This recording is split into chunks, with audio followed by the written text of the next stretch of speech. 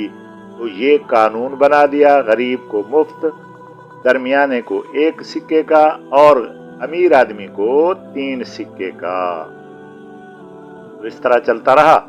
جب معبد آمون والے گندم لینے کے لیے گئے تو ان کو پتا چلا کہ ہمیں 3 سکے کا ایک پیمانہ مل رہا ہے، تو ان کی تو چیخیں نکل گئیں کہ اب کیا ہوگا، 3000 ہمارا خادم ہے، اس کی گندم کے لیے تو ہمارا سارا جو سرمایہ ہے، جو خزانہ ہے، جو ذخیرہ ہے، جو پیسے ہیں، سکے ہیں، سونا چاندی ہے، وہ تو گندم کی خریداری میں خرچ ہو جائے گا، تو یہ کیا بنے گا ہمارے لیے، یہ تو ہمارا خزانہ خالی ہو جائے گا۔ اور اللہ کی مرضی بھی یہی تھی، قحط بھی اس لیے آیا کہ معبد والوں کی بنیادیں کھوکھلی ہوں، کمزور ہوں، ان کا پیسوں کا جو انبار ہے وہ یوسف علیہ السلام کے ہاتھ میں لگ جائے، وہ کمزور ہوں، یوسف علیہ السلام کے ساتھ وہ جنگ نہ کر سکیں، لوگوں کو خرید کر صف آرا نہ کر سکیں، اور وہ کمزور، پہلی بنیاد ان کی یہ کمزور ہو کہ ان کے پاس پیسے ختم ہو جائیں۔ اللہ بھی یہی چاہتے تھے، قحط بھی اسی کے لیے آیا، اس روز کے لیے، اس کام کے لیے، تاکہ معبد والوں کو کمزور کر دے اور یوسف علیہ السلام کو طاقتور کر دے، اور جو ہے اسلام کا، دین کا بول بالا ہو جائے۔ تو اس طریقے سے ان کے خزانے خالی ہوئے۔ آگے کیا حال ہوا، یہ اثر کنان تک پہنچ گیا، اور کنان والے آخرکار یوسف علیہ السلام کے بھائی غلہ لینے کے لیے آئے۔ اس کا بیان انشاءاللہ آئندہ درس میں ہوگا۔ اللہ تعالیٰ مجھے اور آپ کو ان قرآنی ارشادات پر عمل کرنے کی توفیق عطا فرماوے۔ وآخر دعوانا الحمدللہ رب العالمین۔